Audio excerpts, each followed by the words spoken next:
Welcome to Come Follow Me Week 3, which covers the chapters 1 Nephi 6 through to 10. Chapter 6 is only 6 verses, but we can learn a lot about Joseph Smith and the circumstance he's in by looking at these closely. This part of the Book of Mormon is a replacement text, and it's being written last. It is at the very end of the Book of Mormon, kind of like a wraparound. And so the things that are in here, Joseph has already done before, or at least he's touched on them, but he can't remember them. The Book of Mormon is an oratory production, so what he has said a long time ago, at least a year ago, in the Book of Lehi, he knows generally the story, but he can't remember the details. And so in chapter 6, he makes some explanations in that this book should contain the genealogy of Lehi, but he's not going to write them here because maybe he can't remember all of the sequence, and if the lost portion turns up, it will not match what he now can try and generate. Nephi identifies his father as being a descendant of Joseph, and yet in Alma chapter 10 we understand that Lehi is a descendant of Manasseh, which is Joseph's son, but these details, he can't remember them all at the right time, and so there's some drop off here. And verse 3 is quite interesting, where Nephi says it mattereth not to him to give a full account of his father's writings, that these plates can't contain them. So it's really Joseph saying, I can't remember exactly Lehi's account, so you're not going to get it. So instead you're going to get a more religious version of this earlier period in the Nephite story. The turn to a more religious Book of Mormon and a more religious replacement text is because Joseph has moved to the Whitmer farm, and now there are plans and talks about creating a church out of the Book of Mormon. And we know this because the Book of Moroni, which has just been written before 1 Nephi, contains a whole lot of prescriptive ordinances that Mormon forgot to include, apparently, and now is being written into the Book of Mormon as a more spiritual, more church understanding idea of this Nephite nation. Joseph is going to use this change of direction to create a whole new beginning to the Book of Mormon, which is actually going to solve two really important problems. One, that the original was much more historic and it's going to be out of place now that things have become more spiritual. So now the beginning is going to match the end a lot better. And second, if the original manuscript does turn up, because it's much more historic and this replacement text is more spiritual, there are hopefully going to be less conflicts in the text. 1 Nephi chapter 7 is a very odd chapter. It's really notable for the stuff that is missing. For instance, we've just recounted the idea of the sons going back to Jerusalem and getting the brass plates. And in this chapter, Lehi commands his sons, particularly Nephi, to take the brethren and go back to get the family of Ishmael, because they're going to need wives for the sons so that there might be some kind of future for them in the new land. The first odd thing is that Nephi and his brethren go back to Jerusalem and they find favor with Ishmael, and Ishmael and his family just decide to leave. Now, the beginning of the Book of Mormon starts with Lehi having a vision and needing to leave from persecution and people being quite upset about leaving. But here, Ishmael and his family seem to be totally fine with this. If there is some miracle here, some detail, it's not expressed in this chapter, and it's probably missing. It probably was in the original manuscript, and it's been completely dropped, maybe because Joseph doesn't remember exact details, and so he doesn't want to get ahead of himself. And the really odd thing about this chapter and the family of Ishmael is that you don't know who anybody is. Only Ishmael is called by name. Everybody else is nameless. A son of Ishmael, a daughter of Ishmael, a wife of Ishmael, no other names. Again, this seems like Joseph can't remember all of the characters. And so, just to make sure that he doesn't get caught out if the lost manuscript turns up, he's just not going to name them. And this is very odd because Nephi is relating this story and he's not even going to tell you the name of his wife. And while women don't occupy very much space in the Book of Mormon proper, and this is common across all of Joseph's writings, including the Doctrine and Covenants, who only has 2 women, and even in his journal writings, which very seldom talk about women in comparison to men. One of the things you notice in the latter part of the Book of Mormon is there are a lot of men's names, particularly random men's names. And in this particular part of the Book of Mormon, in the beginning text, there aren't very many men's names at all. It's like he just does not remember who they are, and so he can't take the risk of putting their names in this particular part of the Book of Mormon.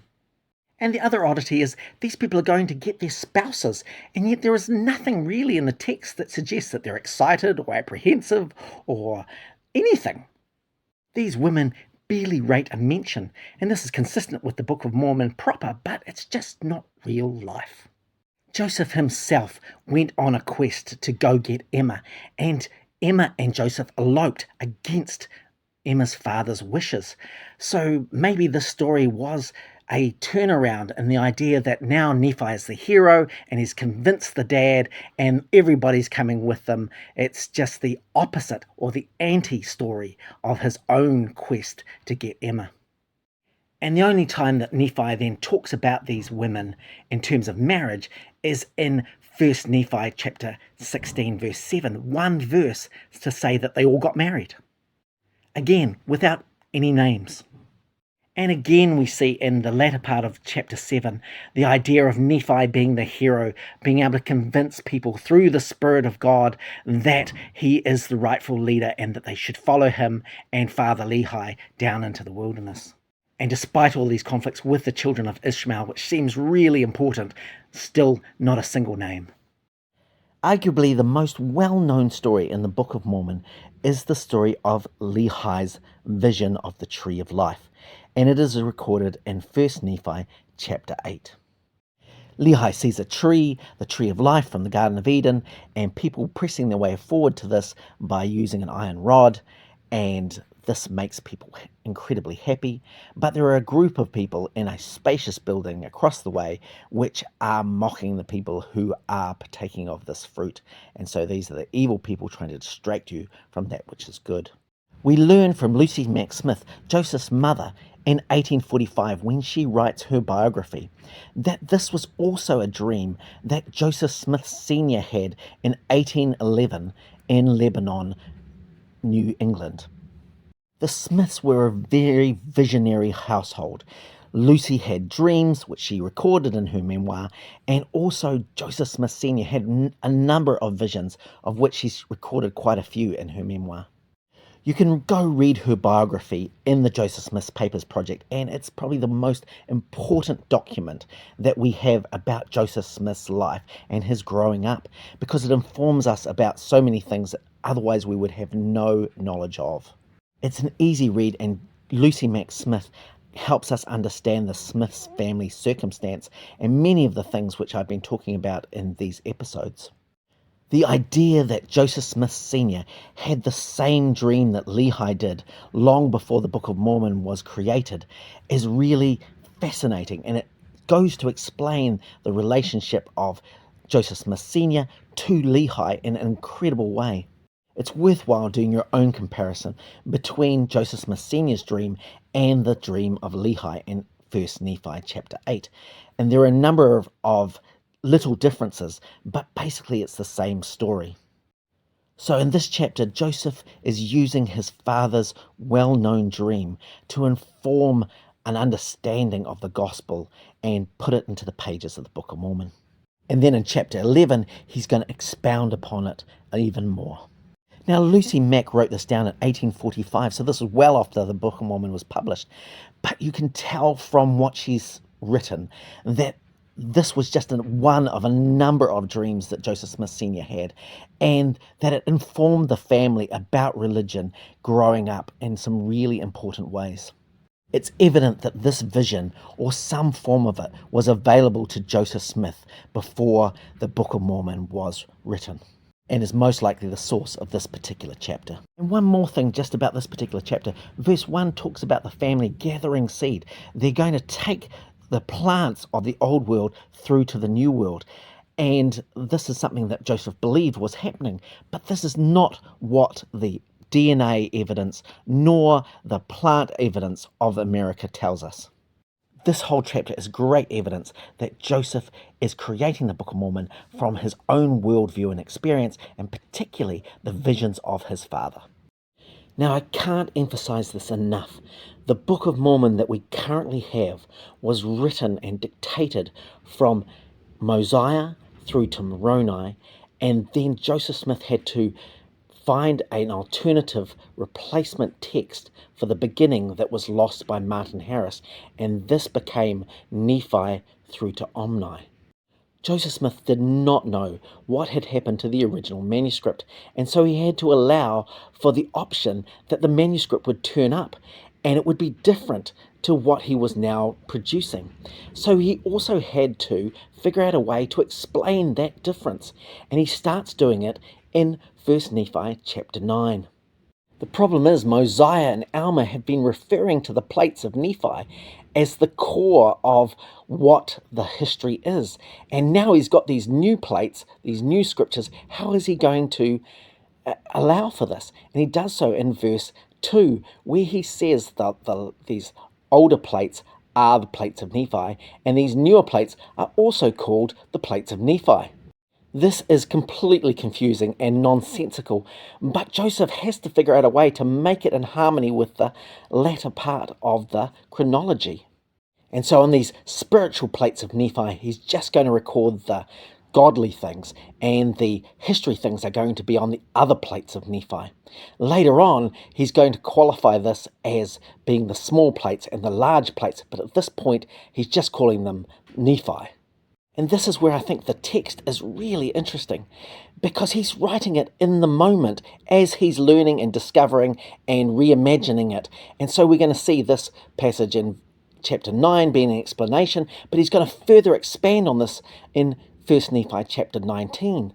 Because along the way, he's going to come up with some more ideas, and he wants to explain them. But that means he has to repeat the same information lots of times. This is also nonsensical because he's telling you that he's missing out a whole lot of really important information, and yet he's repeating the same information with a little more extra every time he has to explain more. This shows that it's Joseph, and he's doing it in the moment as he's getting new ideas going forward. This wouldn't happen if Nephi is reflecting back on history or 30 years and just coming up with one explanation. This is going to happen again and again in the replacement text, as Joseph learns as he's going, as he's dictating. This is classic Joseph Smith, because he's learning as he's going, which means that the replacement text, which is dictated last, has information which is not in the other parts of the Book of Mormon. 1 Nephi chapter 10 is one of those chapters where anyone with any biblical scholarship would look at this and say that this was a 19th century production. Because everything in this chapter is anachronistic to 600 years before Christ. The Hebrew Bible does not make any mention of Jesus and does not predict his coming. But of course, 19th century and even today, people review the Old Testament and find Jesus and find his coming in the passages of the Old Testament. And chapter 10 is so specific about Jesus' life, his birth, his baptism, his death, his resurrection, and it's even anachronistic to the Book of Mormon itself, because in this passage we learn that Christ is coming 600 years since Lehi left Jerusalem.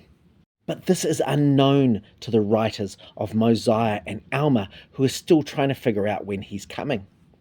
If they had these plates of Nephi, they would have this specific prediction that 600 years would pass from Lehi to Jesus Christ being born, and they would know exactly. And this is because the original Book of Mormon was an adventure story telling about the origins of the native people and maybe their spiritual dealings with God. But by the end of the Book of Mormon, it became a treatise on Christ and a blueprint for a church. And so that's what's now being written into the beginning replacement text in Nephi. And chapter 10 has a number of phrases directly from the King James Version of the New Testament, which won't be written for presumably another 700 years. So, like I've discussed before, scholars of the Bible do not look at the Book of Mormon as providing an earlier text to Old Testament understanding or even to New Testament understanding. These inclusions of the Old Testament and the New Testament in the Book of Mormon are directly related to the King James Version of the Bible that Joseph had available to him.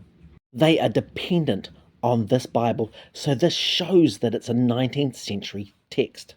This is also classic Joseph Smith because he was really good at including phrases, particularly from the New Testament, as if it was just rolling off his tongue into what he was just normally saying. And we see a really good example about this in the 1830 letters that he did to the Colesville branch. Joseph is mimicking the New Testament and writing it into 600 BC with the character of Nephi.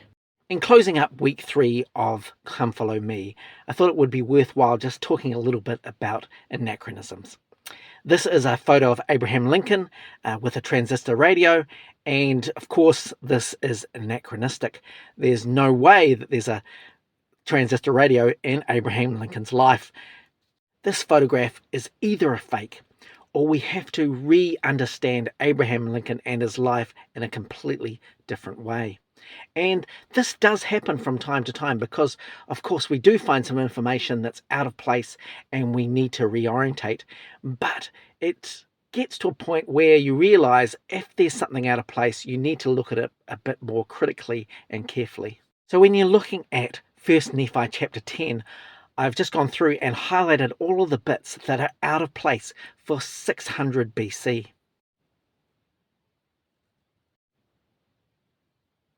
Another way to understand how exceptional this would be is that when the Dead Sea Scrolls were found, it provided a whole lot of resource to information that predated a lot of things that were known at that point. So that's why it's such a big find and why most people in the biblical world know about the Dead Sea Scrolls. If the Book of Mormon provided information that was from 600 BC, that changed the way that we looked at the King James Version of the Bible or Bible interpretation or manuscripts or anything like that, it would be a huge deal to scholars. They would want to know because it would give them a frame of reference, more information, and maybe even challenge the existing norms. And those are the kinds of things that scholars want to know because that's how they make a name for themselves. If the Book of Mormon presented information or gave an insight into 600 BC, it would be one of the earliest understandings of the Old Testament. And it would be groundbreaking to research it. But what we find is that the Book of Mormon is wholly dependent on a King James Version of the Bible that Joseph Smith had access to. And so there's nothing new that we can learn from the writings of a 600 BC prophet in the Americas. This is confirmed by LDS scholars who are not employees of places like BYU. Dan McClellan says the data indicates that the Book of Mormon is a product of the 19th century. From a scholarly methodological approach to the Book of Mormon, there aren't really serious arguments that it's anything other than a product of the 19th century.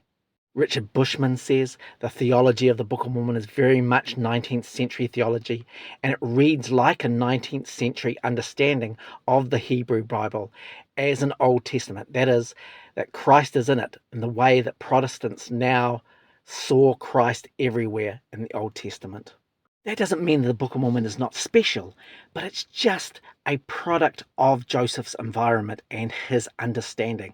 And that can teach us a lot about him and what's going on for him and what's going on in his environment. So it's a really important document and something that we should look at critically and examining, but it's just not a 600 BC account of life and understanding of God. And no amount of wishful thinking will make it anything other than a 19th century creation.